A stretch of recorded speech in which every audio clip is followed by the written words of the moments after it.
এখনও আলো সেভাবে ফোটেনি। রেল স্টেশনে দাঁড়িয়ে আছি, খুলনা যাব। পড়ি ঢাকা বিশ্ববিদ্যালয়ে।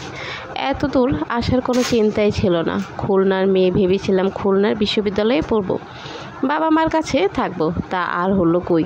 পরিবারের কথায় এখানে পরীক্ষা দিলাম, টিকেও গেলাম। বিষয় ইংরেজি। কী জানি বাবাকেই বুঝালো সাবজেক্টটা খুব ভালো, বিভিন্ন জায়গার পাশাপাশি শিক্ষকতাও করে অনেক টাকা কামানো সম্ভব। তাছাড়া মেয়ে মানুষ, এটাই তার জন্য ঠিক। বাবাও পাঠিয়ে দিলেন এখানে। কখনো পরিবার ছেড়ে এত দূরেও থাকেনি, এখন থাকা লাগছে। কাজিনের বিয়ে, তাই যাওয়া। ট্রেন প্ল্যাটফর্মেই আছে। ওঠার আগে ভাবলাম চা খেয়ে নেই। ট্রেনের ভিতরে চা পাওয়া যায়, কিন্তু ট্রেনের চা কখনো ট্রাই করিনি। আগে কখনো এসি ট্রেনে চড়িনি। এবার টিউশনি করে কিছু টাকা পয়সা কামিয়েছি। ভাবলাম কষ্ট করে কী লাভ, তাই এসি ট্রেনে টিকিট কেটে ফেললাম। আপা চা নেন। হঠাৎ হুঁশ ফিরল। পাশে তাকিয়ে দেখি বছর 10-11-এর একটি ছেলে, পরনে ছেঁড়া স্যান্ডেল আর হাফ প্যান্ট। চায়ের কাপটা হাতে নিয়ে খাওয়া শুরু করলাম। চা আমার দাঁড়িয়ে খাওয়ার অভ্যাস। বাসাতেও বারান্দায় দাঁড়িয়েই চা খেতাম আর প্রকৃতি দেখতাম। চা খাওয়া শেষ, বিল মিটিয়ে বগিতে উঠে পড়লাম। একটু বেশি আগে চলে এসেছি, আর একটু দেরি করলে হয়তো। সব জায়গাতে আগে যাওয়া আমার অভ্যাস। বাবার কাছ থেকে পেয়েছি এটা। উনিও কোথায় যাওয়ার দরকার হলে 1 ঘন্টা আগে গিয়ে বসে থাকতেন। যেমনই বাবা তেমনই মেয়ে আর কি। আমার সিট খুঁজতে খুঁজতে সামনে এগিয়ে যেতে থাকলাম।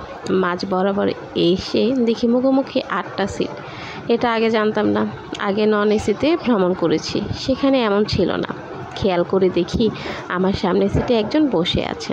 আমি এত আগে এসে যে কাউকে পাবো তা কল্পনাও করিনি। ব্যাগ উপরে রেখে সামনে বসলাম। ভদ্রলোক এক মনে বই পড়ছেন। উনি যে বইটা পড়ছেন তা আমার খুব পছন্দের একটি বই। নীলক্ষেতে বইটা আমি অনেক খুঁজেছি, কখনো পাইনি। পেয়েছিলাম অনুবাদ, কিন্তু অনুবাদ পড়ার ইচ্ছে ছিল না, তাই কেনা হয়নি। হতে পারে বাইরে থেকে আনিয়েছেন বইটা।